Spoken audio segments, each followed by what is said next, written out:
Assalamualaikum warahmatullahi wabarakatuh. Selamat datang di channel Arjuna Anjani Official. Jangan lupa like, comment, share, and subscribe. Tonton videonya sampai selesai agar tidak ada kesalahpahaman saat menilai sebuah tayangan. Terima kasih. Salam budaya.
gameng gumuruh suarane langit gumleger gebyaring kilat kaya arsa hanyigar jagat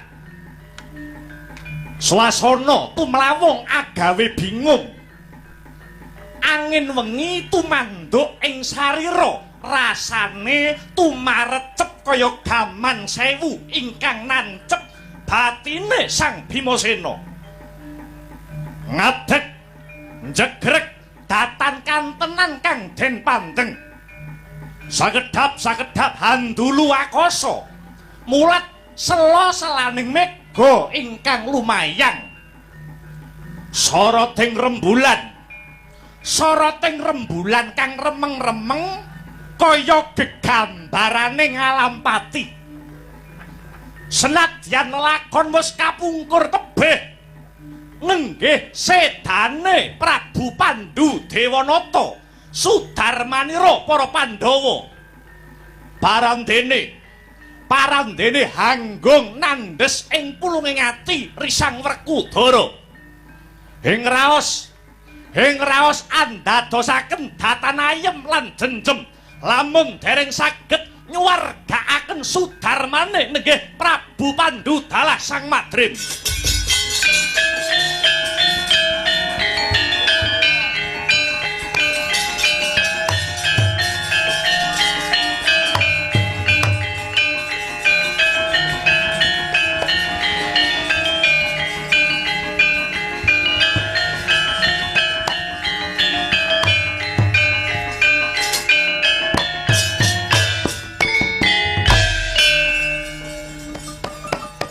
Nadyan silih bapa piung kaki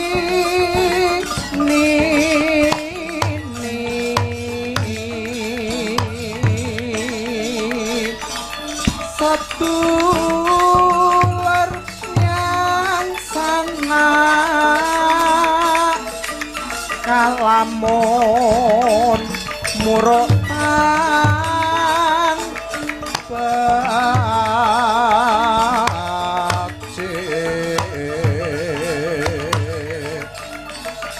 Nora pantas yen den nuta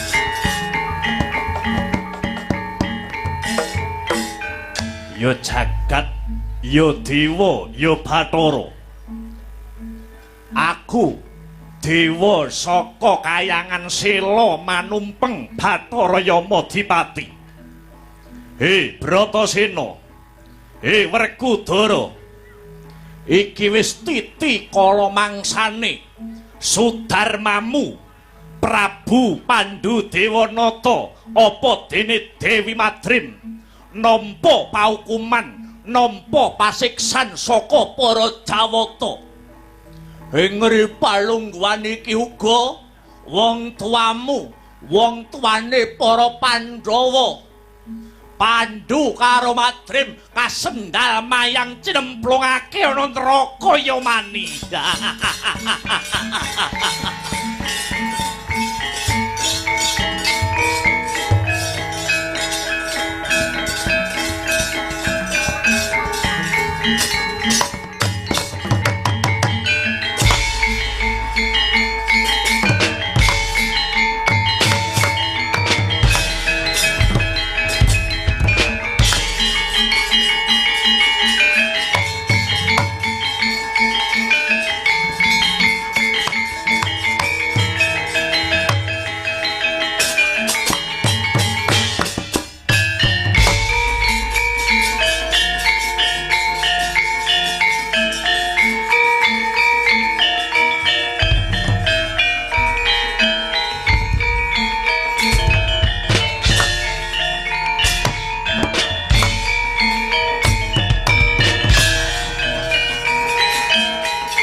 Begegek ugek sadulita hemel lae menawi mboten sisip ing pamawas punika ndara kula ing Jodipati Raden Bimasena.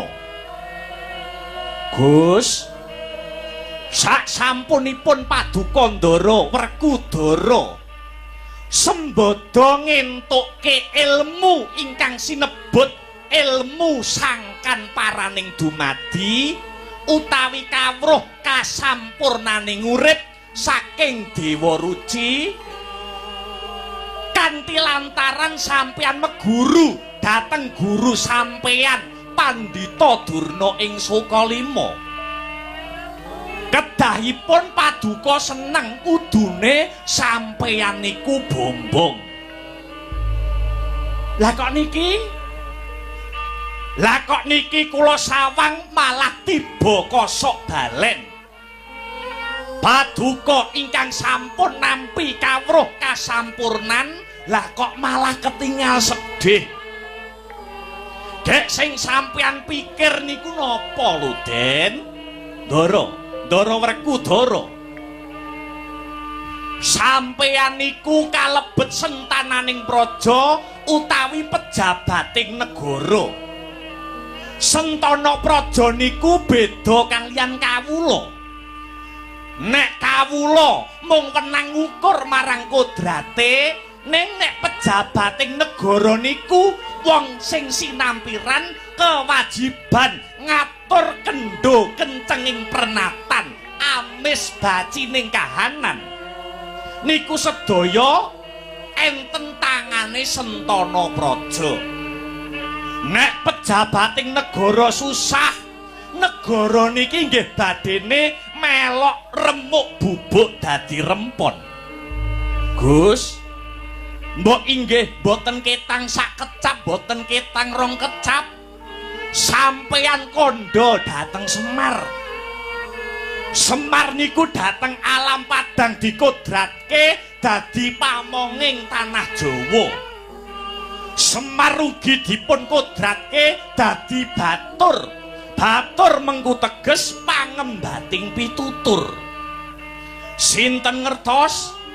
Sinten ngertos tutur kula, sembur kula saged ngudari reruwet madangaken pepeteng.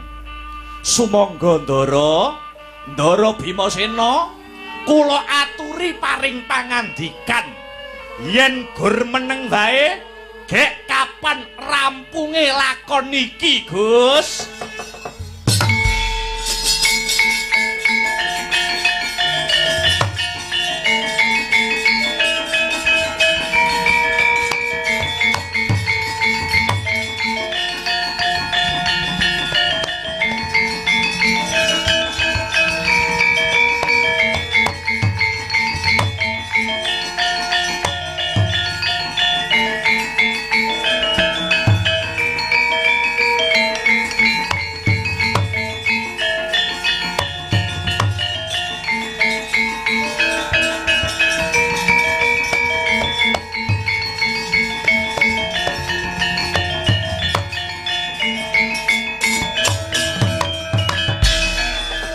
Sino karata mretara tantu ning utama titi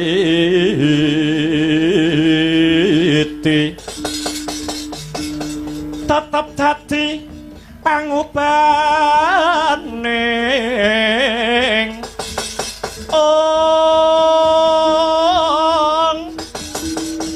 wadya tentreming ati tantu kena tinuladha diasil rewulan dadari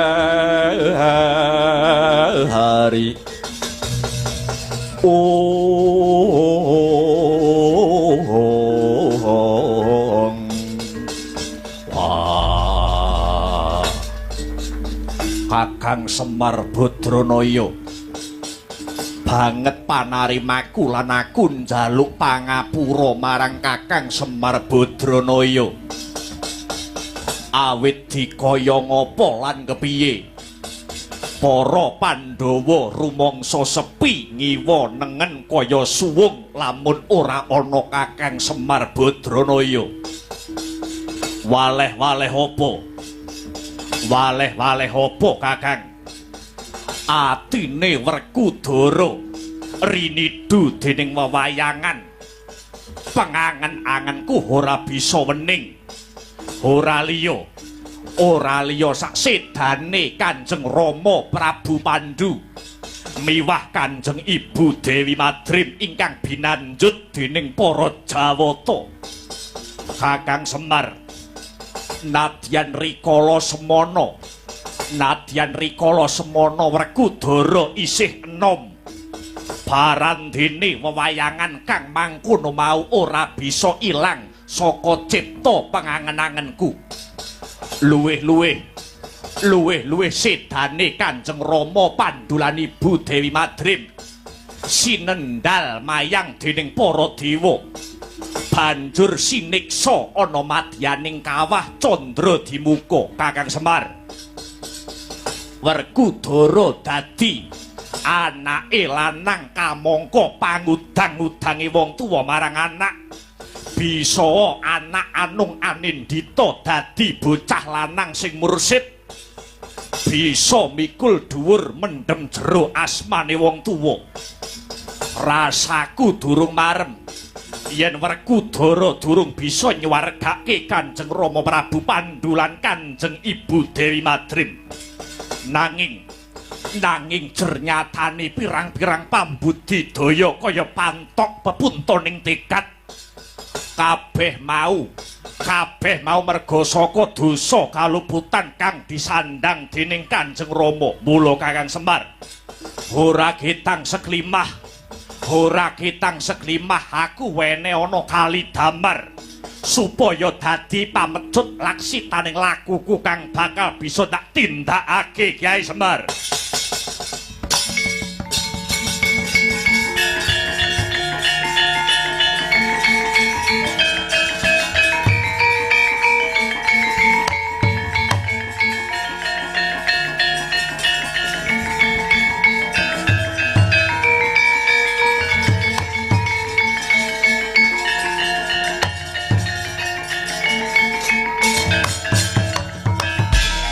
Semareka den prayetna hasmunira rire eka balik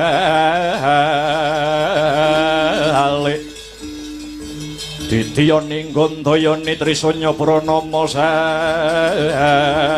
sasi. Gus inggih Ndara Werkudara. Ngaten nggih.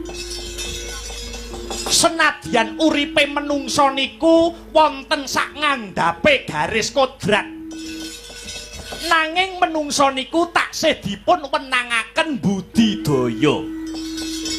Sedane bapak sampeyan sinuwun Prabu Pandhu lan Dewi Madrim ingkang cinemplungaken wonten kawah Candra Dimuka niku wujute karma pala sing kudu dilakoni.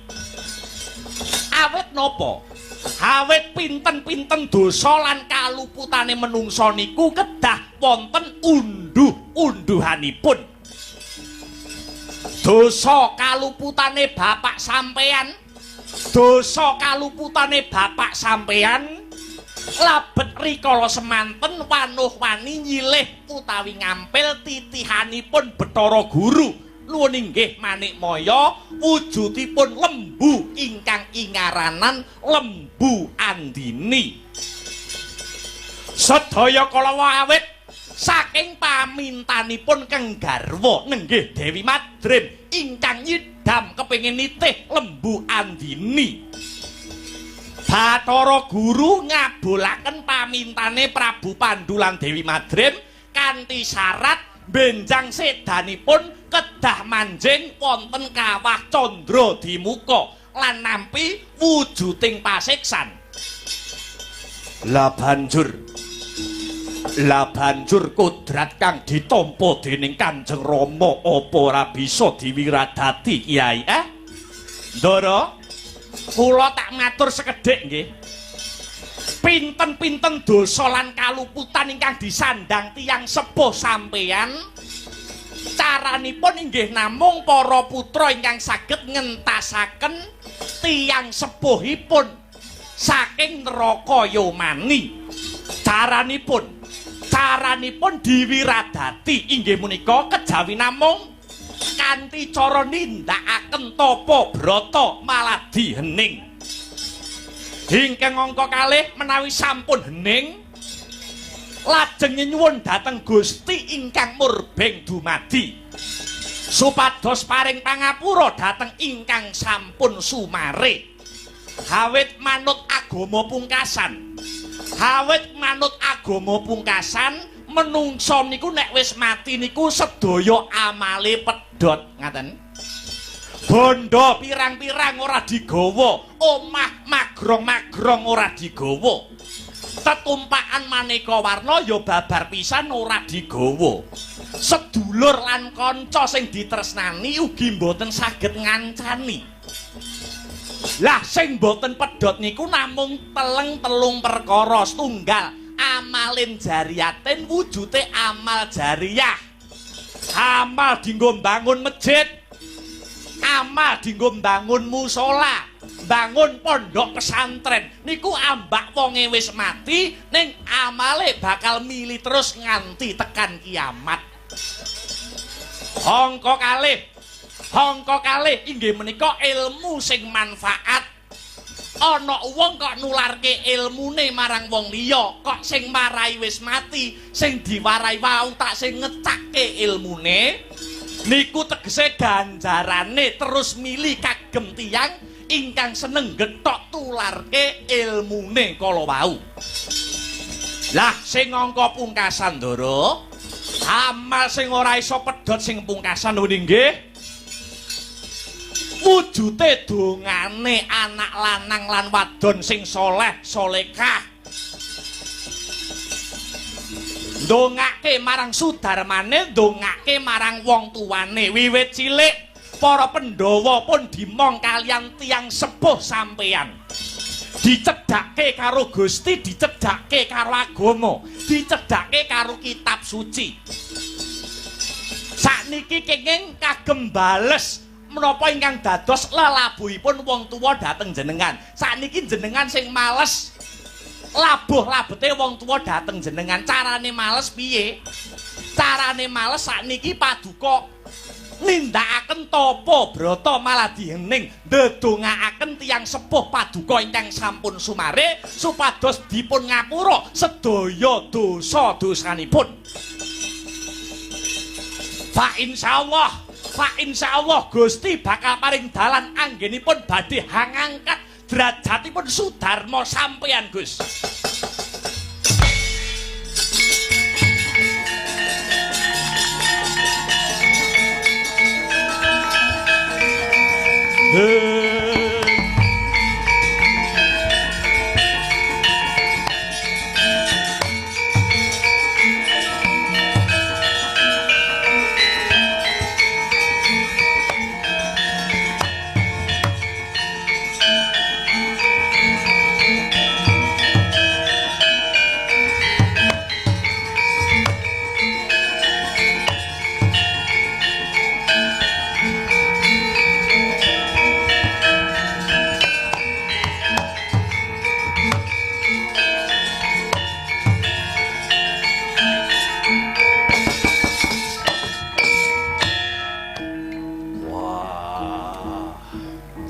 Ngaturke panuwun kang tanpa upama awit saka pituduhe Kyai Semar kang bisa ngenteng-ngenteng pikire Werkudara.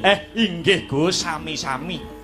Punapa malih sampeyan inggih sampun ate ngregem ilmu kasampurnan saking pukulun Dewa Ruci. Kula kinten langkung gampil anggen paduka badhe ngupaya hanyuwargaaken ingkang Sudarma. Percaya mawon nggih Gus, percaya kemawon. Sampeyan ngangge tekad satriya tanah Jawa. Menawi paduka sakadang para Pandhawa estu-estu rinten dalu tansah meminta dhateng Sihing Gusti. supados Kang Rama Prabu Pandhu lan Dewi Madrem dipun apura dosa lan kalepatanipun mangke Gusti mboten kirang anggep menika ngagem dasar napa ngagem wewaton menapa Adi Guru Kakang Puntadewa nggadahi dosa kalepatan cacah wonten kalih dosane Puntadewa wonten kalih lakar kados mangkaten Kakang napa kemawon Adi Guru dosane Puntadewa napa kemawon setunggal Puntadewa sampun wani ngagem jeneng Puntadewa kamangka Punta menika tegese linuwih dewa wis ngarani maknane Puntadewa wanuh wani nepak mbun-bunane para Jawata dosa angka kalih Puntadewa wantun ngagem busana sandangan agegelung keling kamangka Kakang kamangka ingkang wenang ngagem gelung keling menika namung para brahmana ingkang sampun buntas ing kawruh pana ing ilmu agal miwah lembat tuladhanipun Resi Kanwa Resi Rama Parasu Begawan Bisma lan sapanunggilipun inggih kanthi dasar kalih sabab kala wau Kakang kayangan ripalenggan sak mangke kahananipun saged geger pateteran Kakang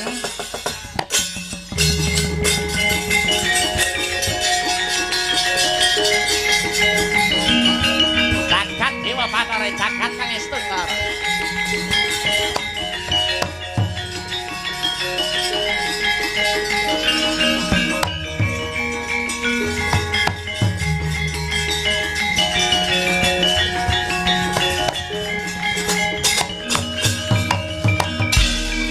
Angudhare Dyasrariwut Purwati rawat hati wedi lamun kauningan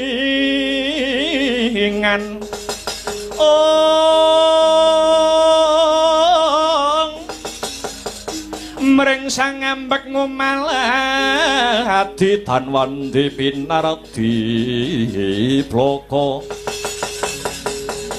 hajorenan kang hambek juti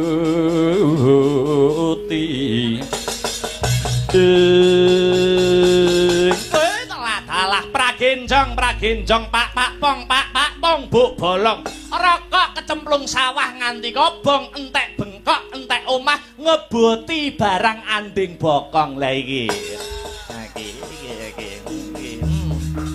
gegeret ternyata Puntadewa Kakang. Oh nggih. Puntadewa Ratu Ngamarta niku to? Nggih, lakar kasinggihan Kakang we.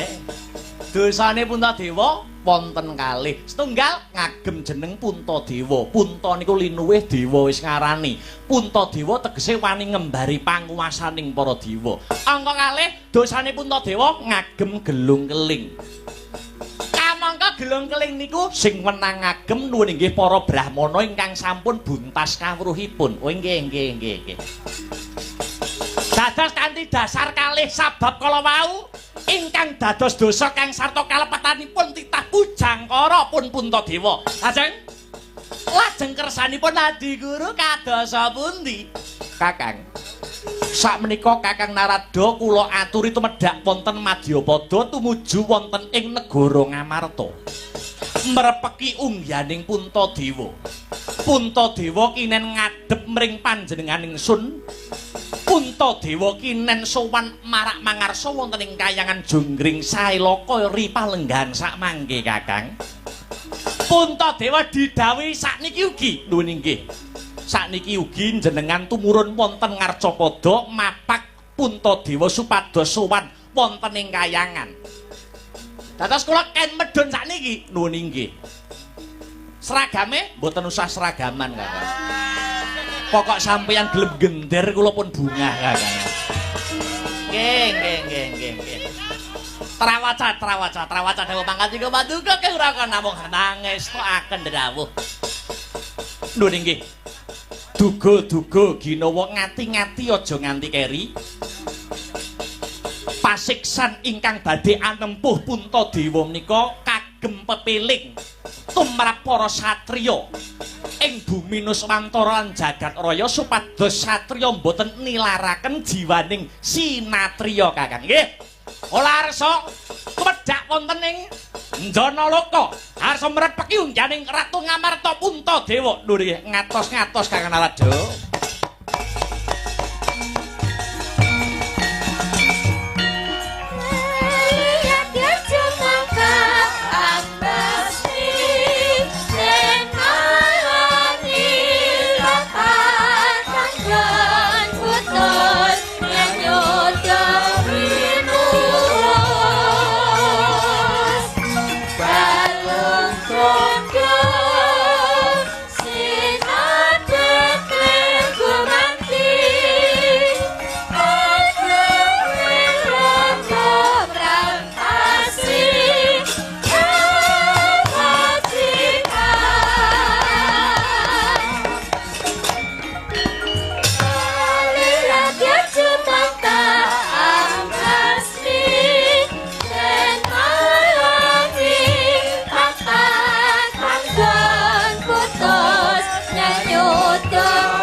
Dewa Sugata marang soreng prang ngudani arum-arum ngendanu ing awiyat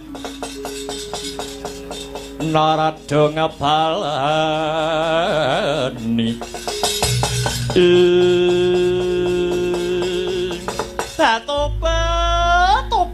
topat paduka ingkang miji kula pun durga marak wonten setinggil jonggring Sailoka kados pundi dhuh Pukulun nyambung pirembugan Tri Ari Kawuri utawi 3 dina kepungkur sesambetan kalian dosa kang sarta kaluputanipun Ratu Ngamarta pun Puntadewa ingkang mahanane kayangan menika geger.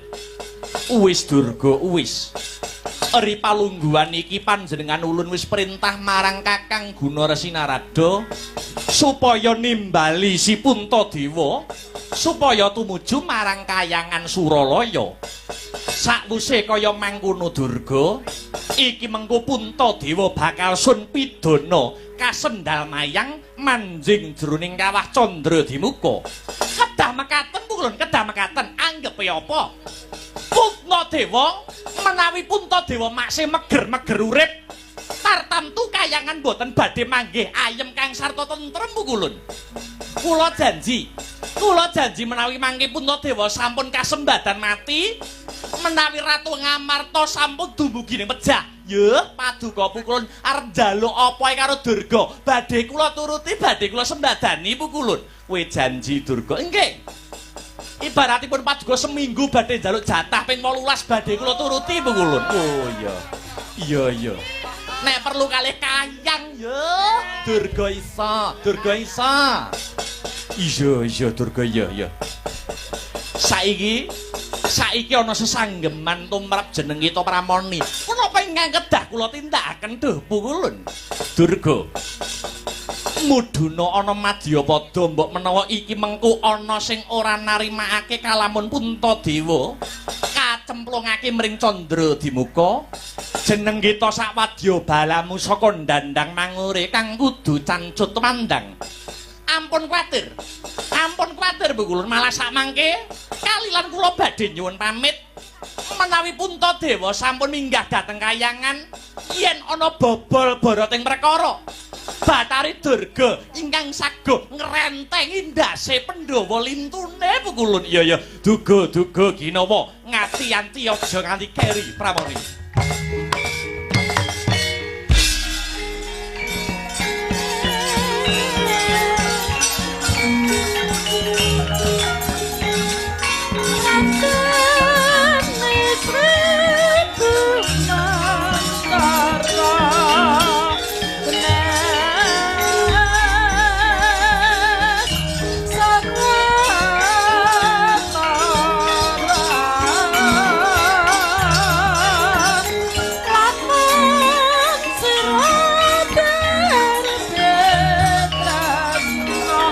Bapak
Bilanganira sang nahar pati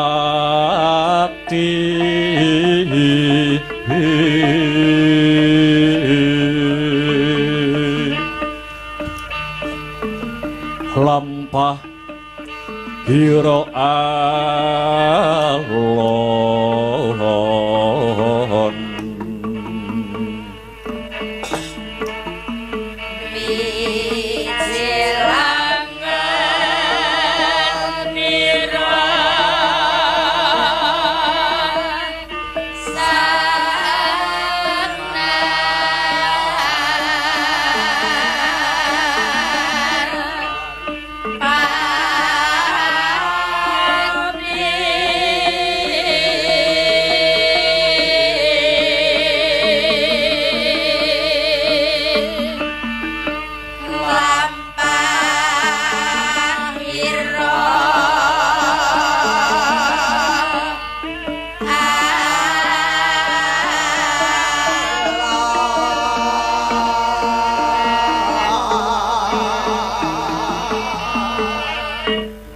Ginarabak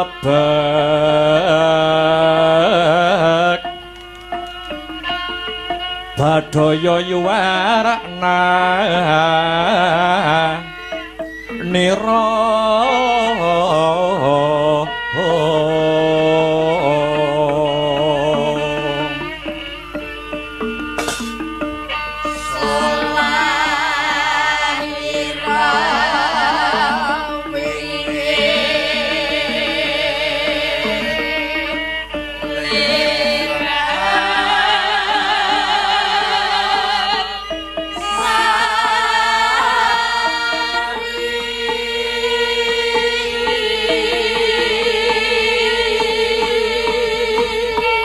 lakune anak yen anak tansah ngerti mring wong tuwa tata krama unggah-ungguh tansah ora ditinggal kuwi mujudke kasuwargan tumrap wong tuwa nanging kosok baline senadyan to wong tuwa duwe anak sing sugih mlegedhu saben dina bisa munjung ingkung gajah paribasane ning yen kelakuane merusal kelakuane anak bedugal kuwi dadi jalaran wong tuwa anguk-anguk lawanging neraka jahanam.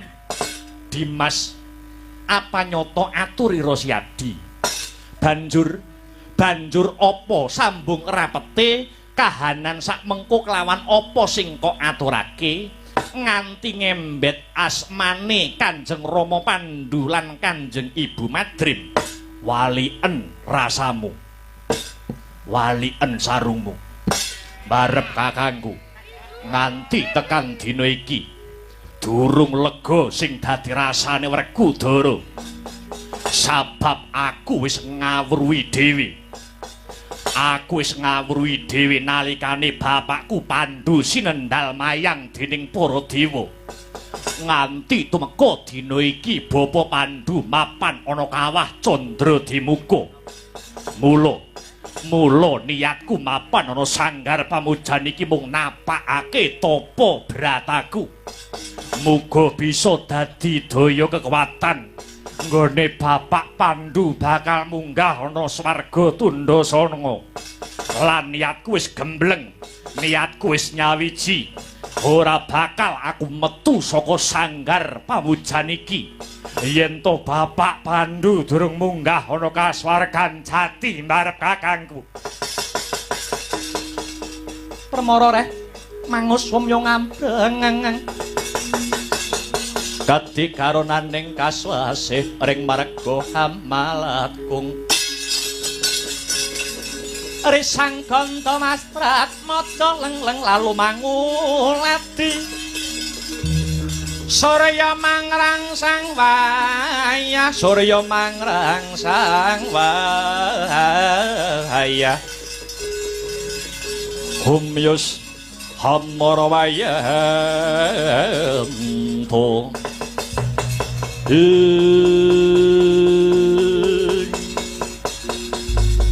Dimas Dimas Yayi Werkudara Yayi bareng Siadi Kandha kang kaya mangkono tumuli gumregah penggalihipun Kakang.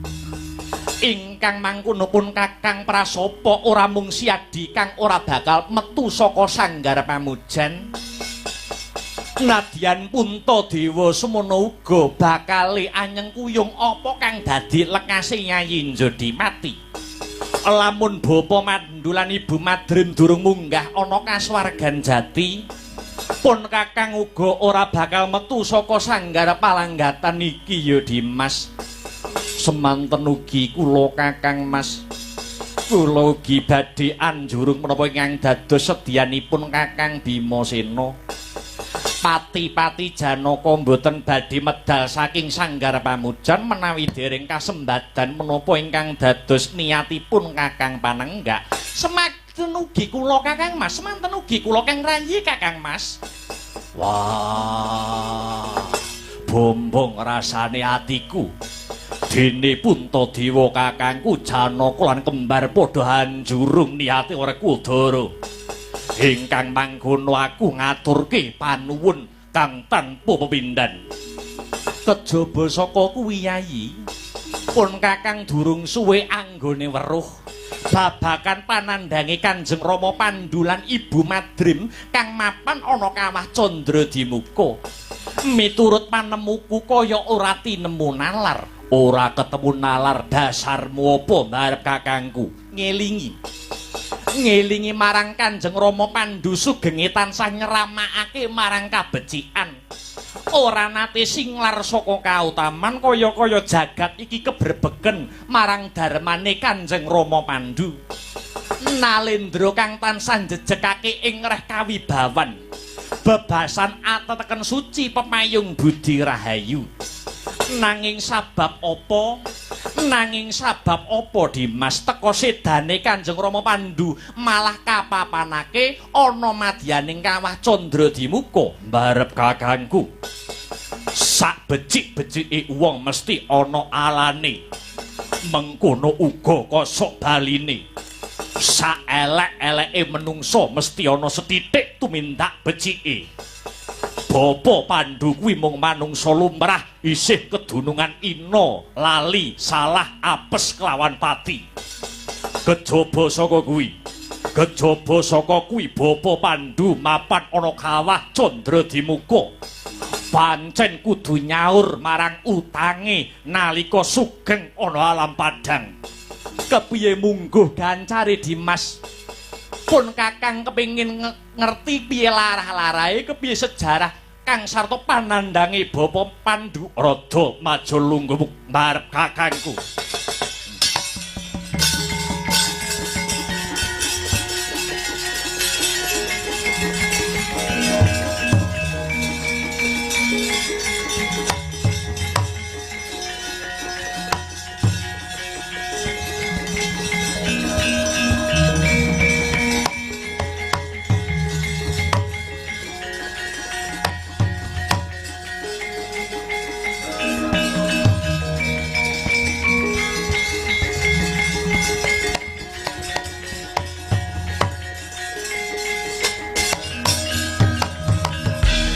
Adyatur miturut hanut sumarah mring Gusti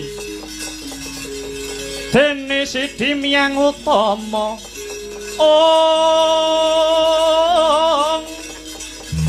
panindak ing praja ngadil bejo dadi bandara rinarepan mring pra abdi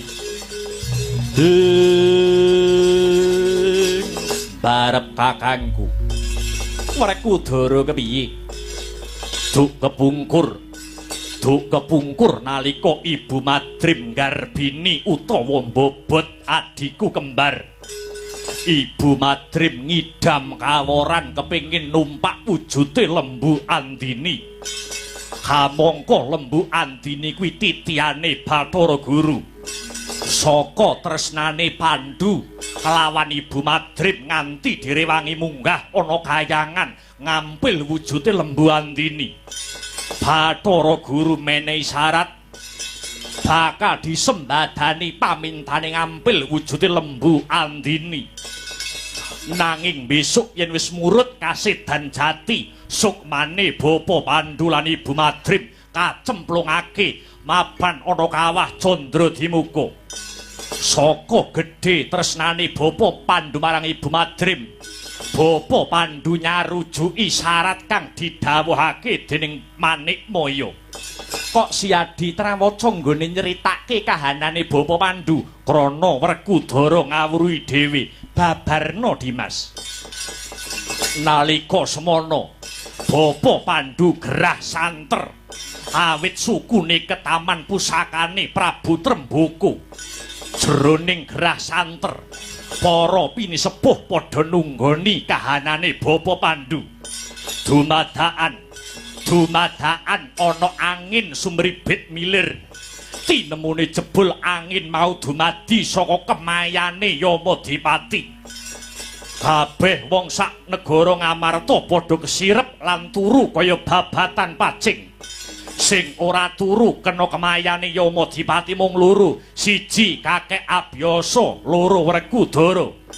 Mula aku weruh nalika Yamadipati njabut nyawani Bapa Pandhu. Nalika samono sukmane Bapa Pandhu dikanthi marang kayangan, tumuli aku mlumpat nututi Yamadipati. Kakek Abiyasa uga nututi marang lakuku bareng tekan kayangan. Kaya ngopo rasaku, kaya pedhot-pedhota jantungku. Nyawang kanthi mripatku dhewe bapak sing ngukir jiwa ragaku cemplungke ana kawah pasiksan. Nalika semono aku kepengin nututi mlebu ana sajroning kawah, nanging dipenggak kelawan Kakek Abiyasa merga durung titi wancine. Merga durung titi wancine Pandhawa bisa nyuwargake Sudarma. Mula nganti tak rewangi Tapa Brata mabana Sanggar Pamujan. Ingkang wigati aku bakal gawe cara supaya Werkudara bisa ngunggahake Bapa Pandhu lan Ibu Madrim ana kaswargan sejati.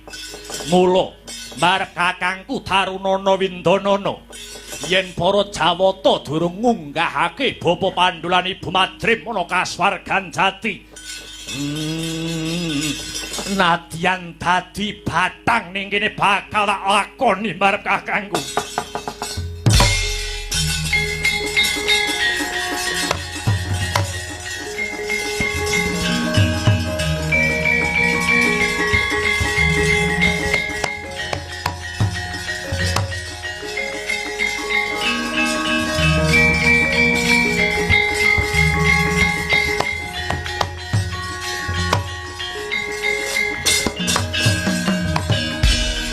Leng-lenging driya mangu-mangu mangun gong kanduhan rimang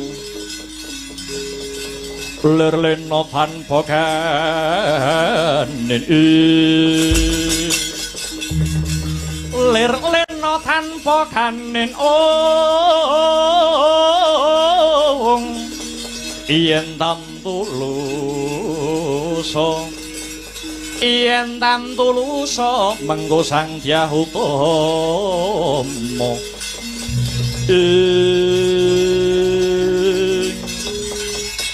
Kumareke tiasira Indra Ngamarta Prabu Puntadewa dupi midhang kedhaturira kang rayi Raden Harya Werkudara ing cipta sumpah prasetya datan medal saking Sanggar Pamujan menawi dereng kasembadan ing sedya para Pandhawa gangsal wis prasetya jroning galih arsa nyuwargakaken ingkang Sudarma ingkang mapan ana kawah kasiksan.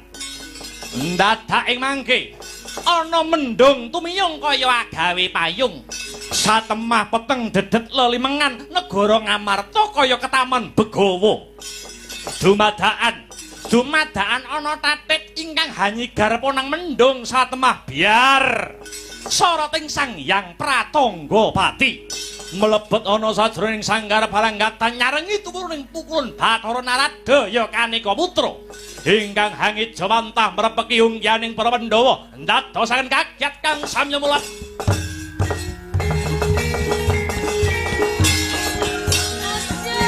Kan samar pamrih sing moyong nyasep